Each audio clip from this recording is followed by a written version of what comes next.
Hello and welcome viewers. ধরো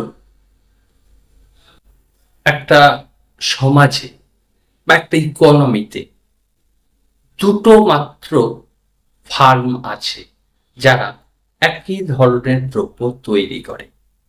যেমন ধরো আমরা যদি বলি মিনারেল ওয়াটার কিনলে এবং বিসলেরি, দুটো মাত্র ফার্ম যারা এই মিনারেল ওয়াটার তৈরি করছে, একটা কিনলে আর একটা বিসলেরি। তাহলে এই দুটো ফার্মের মধ্যে কম্পিটিশন বা প্রতিদ্বন্দ্বিতা হবে মার্কেট বা বাজারটাকে দখল করার জন্য। তা এই প্রতিদ্বন্দ্বিতার ফলে ফার্ম দুটো কিভাবে ইকুইলিব্রিয়ামে পৌঁছাবে বা তাদের কি নিয়ে প্রতিদ্বন্দ্বিতা হবে, সেই বিষয়টাই আজকে আমরা আলোচনা করব। আজকে আমাদের আলোচ্য বিষয় হচ্ছে বার্ট্রান্ড মডেল অফ ডুওপলি। প্রথমে আমরা তাহলে জানবো যে হোয়াট ইজ ডুওপলি। মার্কেটে যদি দেখা যায় কোনো মার্কেটে কেবলমাত্র দুটো ফার্ম হোমোজিনিয়াস প্রোডাক্ট প্রডিউস করে, তাহলে আমরা সেটাকে বলি পিওর ডুওপলি অর অলিগোপলি। যদি দুইয়ের বেশি হয় তখন সেটাকে আমরা অলিগোপলি। তাহলে আমরা এখানে আলোচনা করবো ডুওপলি। তাহলে যে বাজারে বা মার্কেটে দুটো মাত্র ফার্ম দ্রব্য বা প্রোডাক্ট প্রডিউস করছে বা সেল করছে, সেই মার্কেটটাকে আমরা বলি ডুওপলি মার্কেট। তাহলে এই ডুওপলি মার্কেটে দুটো ফার্মের মধ্যে কি নিয়ে কম্পিটিশন হয়? তাদের মধ্যে প্রতিদ্বন্দ্বিতা হতে পারে দ্রব্যের দাম বা প্রাইস নিয়ে, প্রাইস ওয়ার হতে পারে, অথবা বাজার দখল করার জন্য আউটপুট বা কোয়ান্টিটি নিয়েও তাদের মধ্যে কম্পিটিশন হতে পারে। যখন বাজারে দুটো ফার্ম প্রাইস নিয়ে কম্পিটিশন করবে, তখন কিভাবে ফার্ম দুটো আলটিমেট ইকুইলিব্রিয়ামে পৌঁছাবে? আর দুটো ফার্ম যখন আউটপুট নিয়ে, কোয়ান্টিটি নিয়ে কম্পিটিশন করবে, তখনই বা কিভাবে ভারসাম্য বা ইকুইলিব্রিয়ামে পৌঁছাবে? এই সংক্রান্ত মডেলগুলোর মধ্যে প্রথমে আসছে কুর্নো মডেল, যা আমরা ইতিমধ্যেই আলোচনা করেছি আগের পর্বে, যেখানে আমরা দেখিয়েছি ডুওপলি মার্কেটে দুটো ফার্ম মার্কেটে আউটপুট নিয়ে কম্পিট করে, একে অপরের সাথে প্রতিদ্বন্দ্বিতা করে।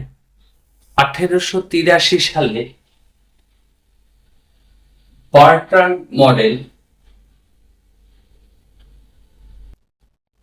অফ ডুওপলি পূর্ণ মডেলকে চ্যালেঞ্জ করে ব্যাখ্যা করেন যে দুটো ফার্মের মধ্যে কোয়ান্টিটি বা আউটপুট নিয়ে কম্পিটিশন হবে না, ফার্ম দুটোর মধ্যে প্রাইস বা দাম নিয়ে প্রতিদ্বন্দ্বিতা দেখা দেবে, এবং আলটিমেটলি দুটো ফার্ম কিভাবে ইকুইলিব্রিয়ামে পৌঁছাবে সেটাই বার্ট্রান্ড মডেলে এক্সপ্লেন করা হলো।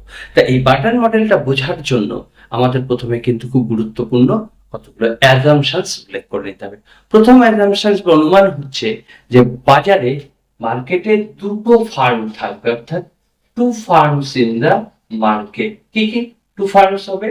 একটা হবে ফার্ম 1 আর একটা ফর এক্সাম্পল ফার্ম 2। এই দুটো ফার্ম মার্কেটে থাকবে। দ্বিতীয় অনুমান যে ফার্ম দুটো যে প্রোডাক্ট প্রডিউস করবে, সেই দুটো প্রোডাক্ট হচ্ছে হোমোজিনিয়াস বা সমজাতীয়। অর্থাৎ সেকেন্ড অ্যাজাম্পশন হচ্ছে হোমোজিনিয়াস প্রোডাক্ট, হোমোজিনিয়াস প্রোডাক্ট। তৃতীয়, দুটো ফার্মের মধ্যে দাম নিয়ে প্রতিদ্বন্দ্বিতা হবে, অর্থাৎ price competition among the farm, price competition among the farm, এটা ঘটবে। চতুর্থ, দুটো ফার্মের মধ্যে কোন ফার্ম থেকে কনজিউমাররা দ্রব্য ক্রয় করবে, সেটা কনজিউমাররা যে ফার্মের প্রোডাক্ট মার্কেটে কম প্রাইসে সেল হবে, কনজিউমাররা সেই ফার্মের প্রোডাক্ট বা আউটপুটই ক্রয় করবে। যেহেতু সেম আউটপুট বা আইডেন্টিক্যাল প্রোডাক্ট দুটো মার্কেটে সেল করছে, ফলে কনজিউমাররা যার কাছে কম প্রাইস পাবে তার কাছ থেকে প্রোডাক্টটা পারচেস করবে। ফিফথ অ্যাজাম্পশনস আমরা বলতে পারি যে কনস্ট্যান্ট মার্জিনাল কস্ট। ফার্ম দুটোর মার্জিনাল কস্ট স্থির থাকবে। For the sake of simplicity Bertrand assume করে নিলেন যে দুটো ফার্মের marginal cost will remains constant.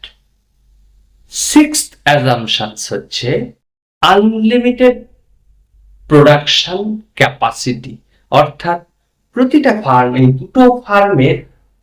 ফার্মের মার্কেটে ফুল যে টোটাল মার্কেট ডিম্যান্ডটা সাপ্লাই করার মতো ক্যাপাবিলিটি বা ক্যাপাসিটি রয়েছে, অর্থাৎ আনলিমিটেড সাপ্লাই তারা দিতে পারে।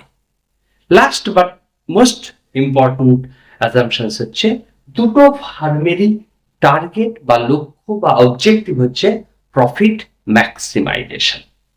তাহলে এই অ্যাজাম্পশনস গুলোর উপর বেস করে বার্টন মডেলে ব্যাখ্যা করা হলো যে কিভাবে দুটো ফার্মের মধ্যে প্রাইস নিয়ে কম্পিটিশন হবে এবং আলটিমেটলি ইকুইলিব্রিয়াম অ্যাচিভ করবে দুটো ফার্মই।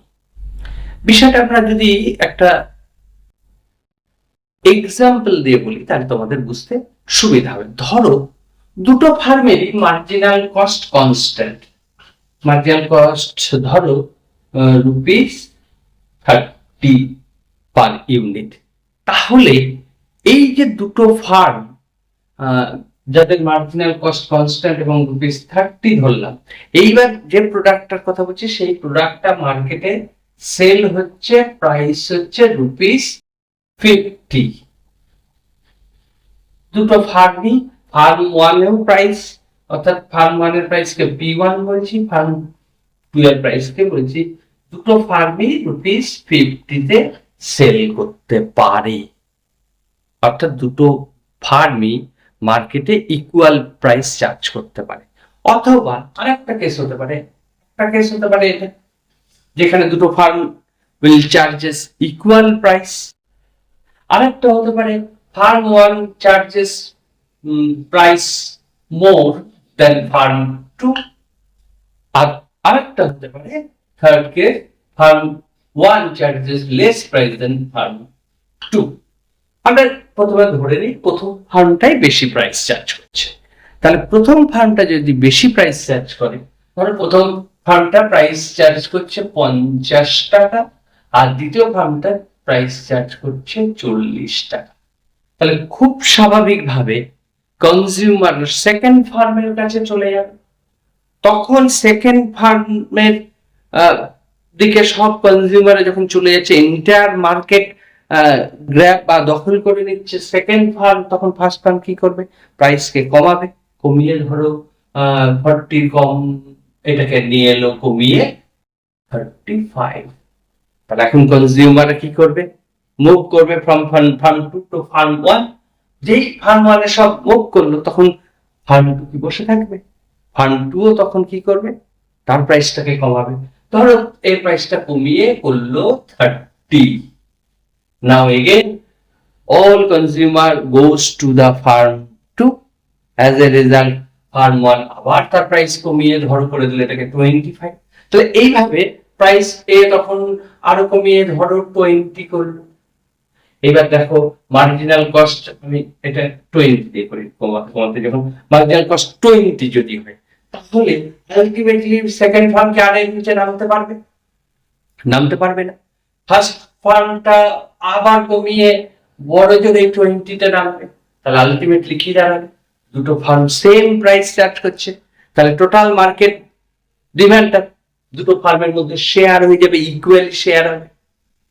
আবার যদি দ্বিতীয় ফার্মটা বেশি প্রাইস চার্জ করে, এই যদি $50 চার্জ করে আর এই যদি $60 চার্জ করে, স্বাভাবিকভাবে এর কাছে সব ফার্স্ট ফার্মের কাছে সব কনজিউমার চলে যাবে, তাহলে প্রাইস ওয়ার আবার তখন প্রাইস কাট করবে।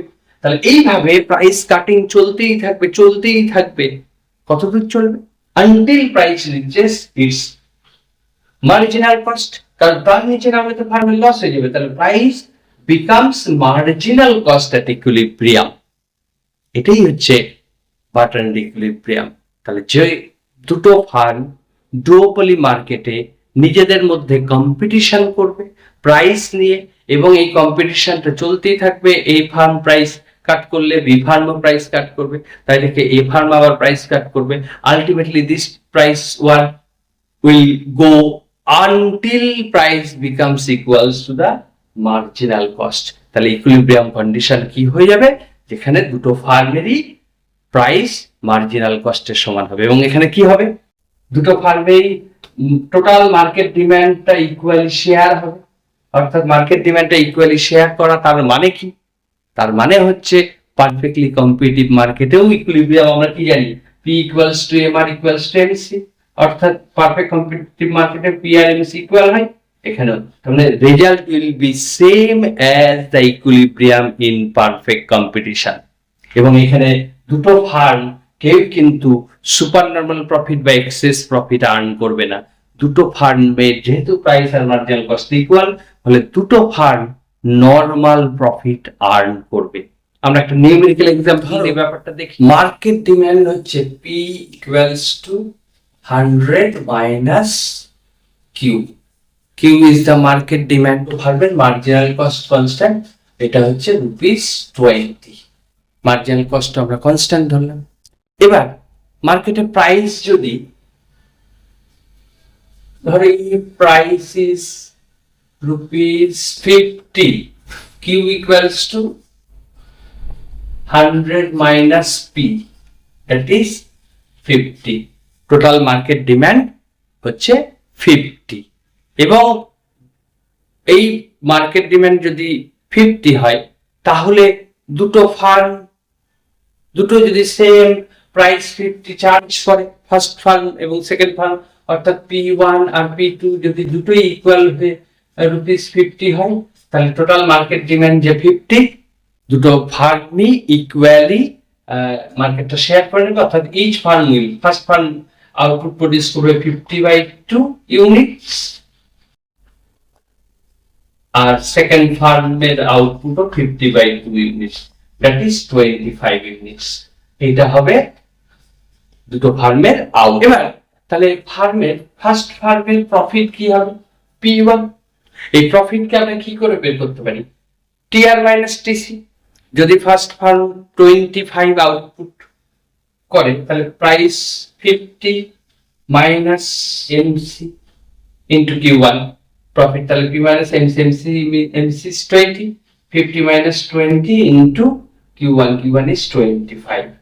তার মানে প্রফিট আসছে 30 ইন্টু 25, দ্যাট ইজ ₹750।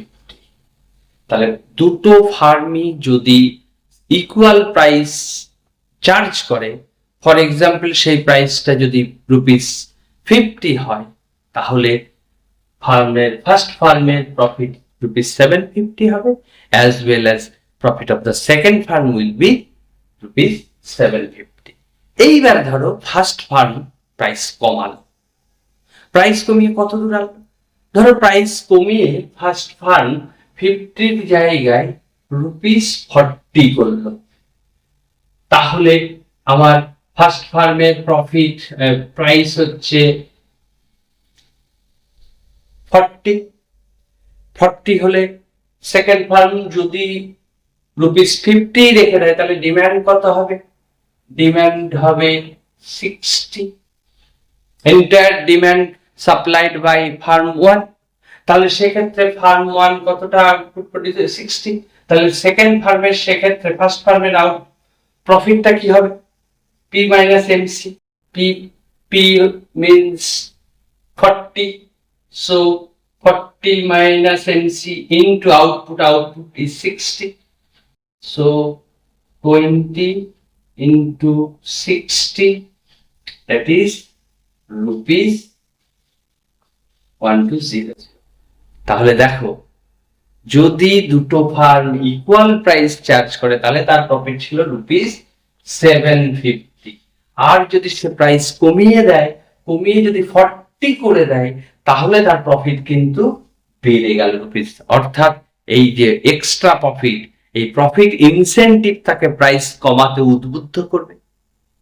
আর এইটা দেখলে সেকেন্ড ফার্ম বসে থাকবে, সেও প্রাইস কাট করবে।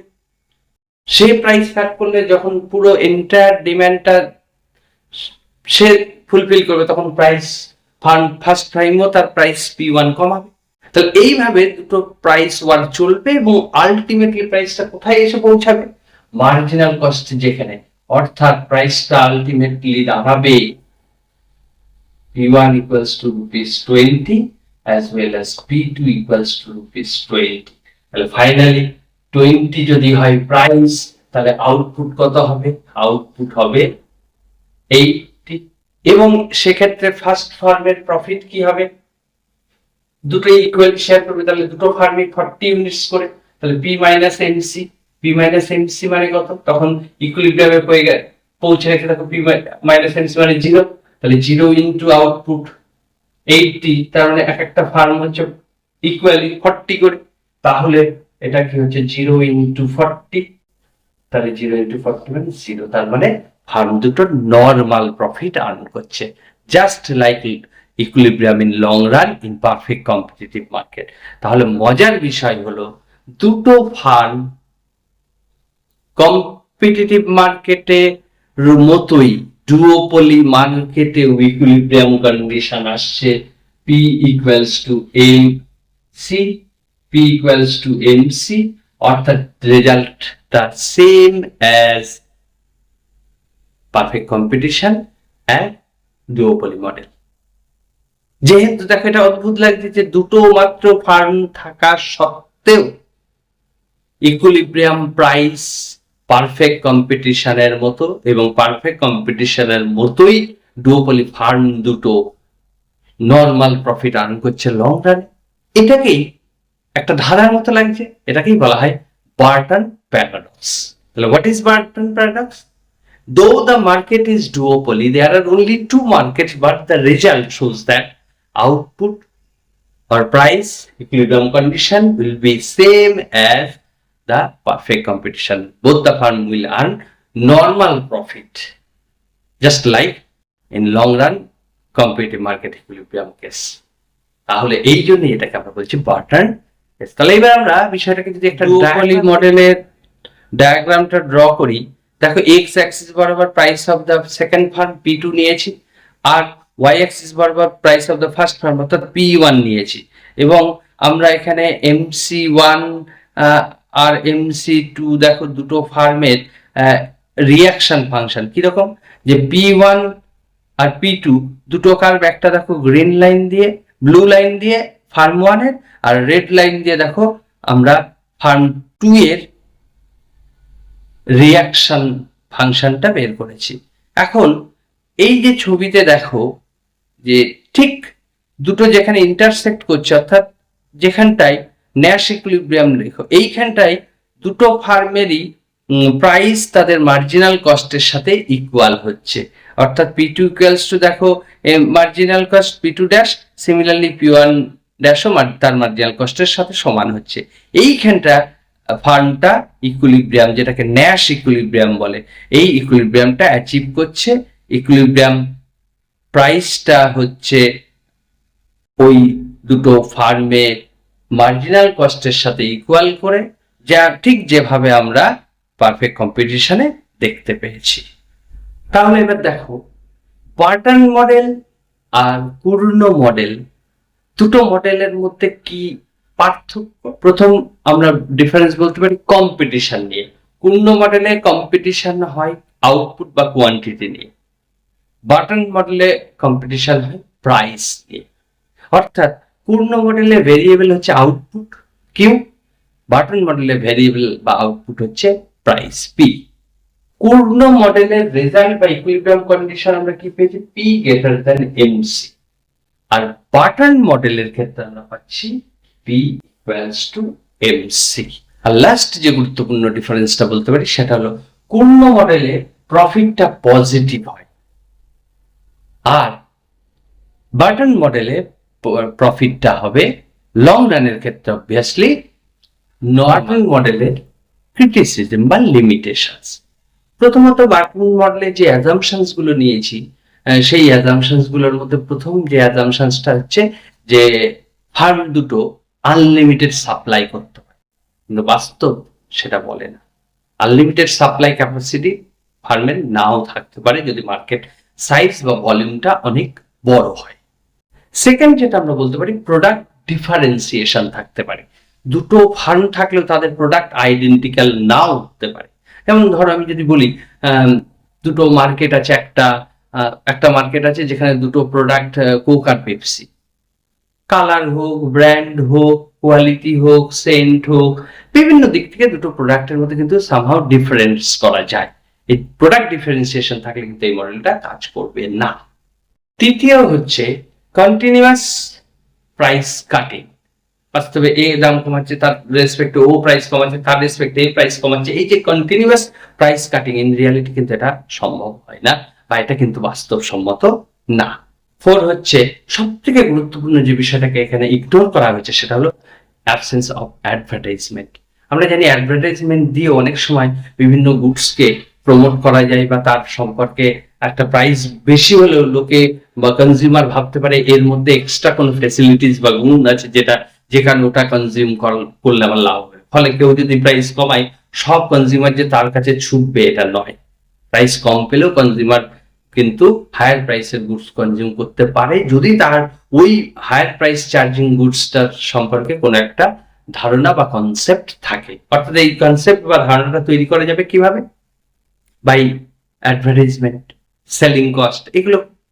তাহলে আশা করি বুঝতে পেরেছো বার্টন মডেল অত্যন্ত বাস্তবসম্মত হলেও এরও কিছু ত্রুটি বা সীমাবদ্ধতা রয়েছে। তবে ত্রুটি বা সীমাবদ্ধতা থাকলেও ডুওপলি মার্কেটে দুটো ফার্মের মধ্যে কম্পিটিশনের ফলে ফার্ম দুটো কিভাবে ইকুইলিব্রিয়াম অ্যাচিভ করবে, পূর্ণ মডেলে যে ভাবে এক্সপ্লেন করা হয়েছিল তার থেকে অনেক রিয়েলিস্টিক ওয়েতে, অনেক আকর্ষণীয় পদ্ধতিতে, বাস্তবসম্মত পদ্ধতিতে প্রাইস ওয়ার এবং প্রাইস কাটিং এর মাধ্যমে পারফেক্টলি কম্পিটিটিভ মার্কেটের মতো ইকুইলিব্রিয়ামে অ্যাচিভ করবে, এই বিষয়টা বার্টন মডেল খুব সুন্দরভাবে ব্যাখ্যা করেছে। আশা করি আজকের এই ভিডিও থেকে তোমরা বার্টন মডেল কি, বার্টন মডেলে কিভাবে ইকুইলিব্রিয়াম অ্যাচিভমেন্ট হয়, বার্টন মডেলের অ্যাজাম্পশনস কি, ক্রিটিসিজম কি, পূর্ণ মডেলের সাথে এই মডেলের কি ডিফারেন্স, ইত্যাদি বিষয়গুলো তোমরা বুঝতে পেরেছো। যদি ভিডিওটা ভালো লাগে তাহলে লাইক, শেয়ার এবং সাবস্ক্রাইব করার অনুরোধ।